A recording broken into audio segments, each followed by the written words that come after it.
বন্ধুরা, আশা করি সবাই ভালো আছেন, সুস্থ আছেন। আমিও ভালো আছি। আপনাদের আশীর্বাদে নতুন আর একটা ব্লগের সাথে সবাইকে স্বাগত জানাই। এখন বাজে সকাল 8টা। দেখো উঠেছি অনেকক্ষণই আমি, কিন্তু ওই টুকটাক কাজ ফাজগুলি করলাম, চা খেলাম, দেরি হয়ে গেল।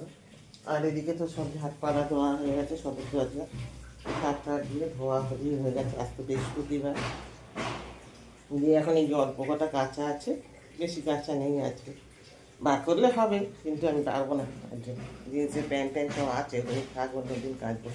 একটু গরম জল দিয়ে ওগুলি কাচতে হবে, কারণ আজ বৃহস্পতিবার তো গরম জল দেবো না কিছুতে, এমনি ঠান্ডা জলে একটু হালকা করে ধুয়ে দেবো।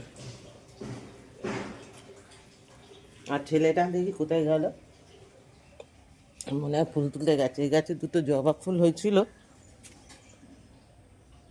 তুলে নিয়ে কোথায় গেল? তুলেছে ফুল না কি কে জানে।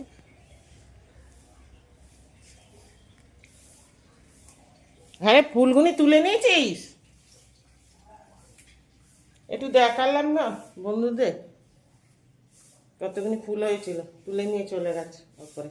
চলো দেখি, তোমাদের দেখাই। দেখতে হবে, সব তুলে নিয়ে চলে গেছে। দুটো লাল জবা ফুটেছে গাছে, একটা গেরুয়া জবা। আর ওই গাঁদা টাদাগুলি তো আমাদের কেনা, ওগুলি সব এই যে মালা টালা।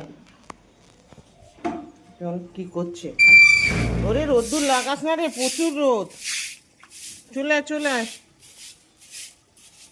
অপরাজিতা গাছগুলি আবার ঝুলে গেছে, দেখি বিকেলবেলা এসে ঠিক করতে হবে। এখানে সেই ওই গাছটা একটা বেকারি দিয়েছিলাম, সেই বেকারিটা কোথায় নিয়ে আসবি? ঝুলে চলে আয়, রোদ্দুর লাগাস না, প্রচুর রোদ। চলো ওখানে গিয়ে আমি কাঁচা ধোয়া করে নিই, নিয়ে দেখো ঠান্ডা। ঘরের ভিতরে মোটামুটি গুছানো হয়ে গেছে সব, খালি বিছানাগুলি ঝাড়বো। বুঝছো, এমনি সবাই চাদর ফাদর যেমনি হালকা গায়ে টায়ে দেয়, ওগুলিকে সব গুছিয়ে নিয়েছি, ভাত করে নিয়েছি। জিরোটা জ্বলছে,